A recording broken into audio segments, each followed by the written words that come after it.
컨쇼 교육 주간 뉴스 대학민국 교육 기사 및 뉴스 분석 시간입니다. 5월 22일부터 26일 주간 뉴스 5월 넷째 주 대한민국의 미네르바 대학교, 태제대학교의 수시 합격 예상 등급을 한번 만들어 봤습니다. 지금부터 한번 보도록 할게요. 자, 한국의 미네르바 대학, 태제대학교가 국내 첫 온라인 오프라인 캠퍼스 글로벌 5개국 순환 학습을 시작합니다. 태제대학교는 이번 수시 2024학년부터 아이들을 선발을 하고요. 염재호 총장님이 말하는 동서양의 변화를 읽고 인류 공영의 미래 세계를 만드는데 기여할 혁신, 리더십을 가진 지도자를 육성하고자 하고요. 3천억 원이라는 돈을 투자해갖고 일단 설립이 되었다라고 보시면 될 것 같습니다.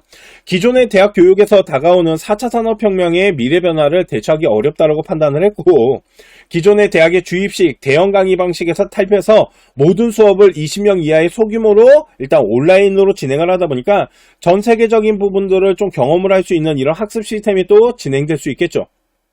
학생들은 서울 캠퍼스를 시작으로 미국이나 중국, 러시아, 일본 등을 도시의 현장 중심 경험을 하게 된다는데, 자, 그러면 어떻게 경험을 하는지 지금부터 조금 살펴보도록 하겠습니다.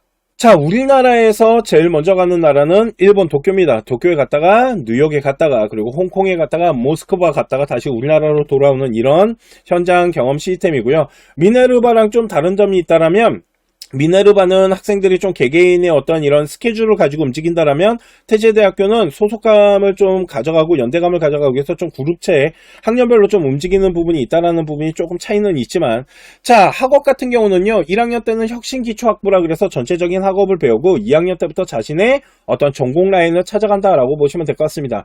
뭐 인문사회도 있고요, 그리고 자연과학 라인도 있고 데이터과학이나 인공지능, 그리고 비즈니스 혁신으로 해갖고 어떤 글로벌 인재를 만들어 나가는 이런 부분에 대해서 이제 학생들의 관심사를 가지고 선택을 하게 되고, 이렇게 선택이 된 부분을 가지고 이제 세계를 돌아다니면서 수업을 하게 되는데, 1학년 때는 혁신기초로서 우리나라에서 수업을 하게 되는 거고, 2학년 1학기 때까지 우리나라 수업을 마치고 이제 2학년 2학기 때부터 첫 나라인 도쿄로 나가게 됩니다. 그리고 뉴욕, 홍콩, 모스크바, 그리고 4학년 때 이제 다시 우리나라로 돌아오는 이런 시스템으로 현장 실전 과목과 전공 과목, 혁신 기초 과목 이렇게 나눠져서 아이들이 그 나라에서 배울 수 있는, 저는 솔직히 언어나 글로벌 리더가 되기 위해서는 여러 나라의 어떤 문화나 이런 부분들을 체험하는 건 되게 중요하다고 생각하고, 그렇기 때문에 제가 미네르바 대학교가 처음에 설립이 되었을 때 진짜 좋은 대학교다, 이런 교육 시스템이 우리나라에 반드시 도입이 돼야 된다라고 말씀을 드렸던 부분입니다. 자, 그러면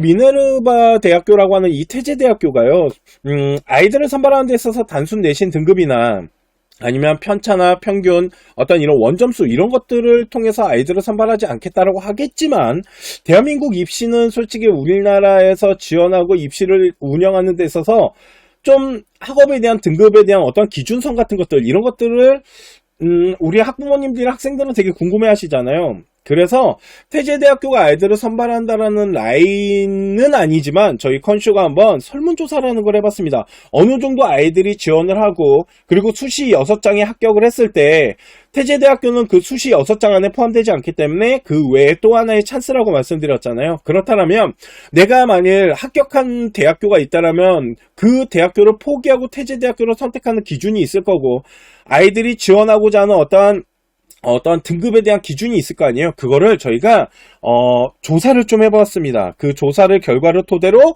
계산을 또 해봤고요. 그리고 저희 스터디 전문가분들이랑 좀 이야기를 했을 때 어느 정도 아이들이 합격선을 형성할 수 있는지에 대한 어떤 기준선에 대한 어떤 등급대를 좀 만들어 봤거든요. 지금부터 그 부분에 대해서 보여드리도록 하겠습니다. 자, 한국의 미네르바 대학교, 태제대학교 수시 지원 전략, 저희가 조사를 한번 해보았어요. 한국형 미네르바 대학교, 태제대학교에 우리 아이를 보낸다라면 혹시 타 학교와 동시 합격을 했을 때 어느 수준부터 태제대학교로 선택하시겠습니까? 라고 물어봤을 때 연고대 라인이 6% 정도가 됐고요. 서성한 라인이 5%, 그리고 이제 경희대나 이런 중앙대, 외대 같은 경우는 이제 인문계만 했을 때 한 12%, 경희대 시립대가 6%, 그리고 그 외에 어떤 동국대학교나 홍익대학교 수준이 71%예요. 자, 요 데이터를 좀 분석을 해보면은 일단은 상위권을 합격을 하더라도 태제대학교로 선택하겠다는 아이들의 퍼센테이지가 그렇게 저는 낮게 보이진 않아요. 전체 이제 100%를 기준으로 했을 때. 그런데 아이들이 조금 지원 라인을 구성하거나 이런 부분에 있어서는 동국대, 홍익대 라인 정도, 그러니까 건대나 시립대를 붙게 돼도 우리 아이들은 건대나 시립대를 선택할 확률이 높다라는 거죠. 이 데이터를 등급화해서 한번 계산을 좀 해봤고요. 두 번째 데이터도 좀 보도록 하겠습니다.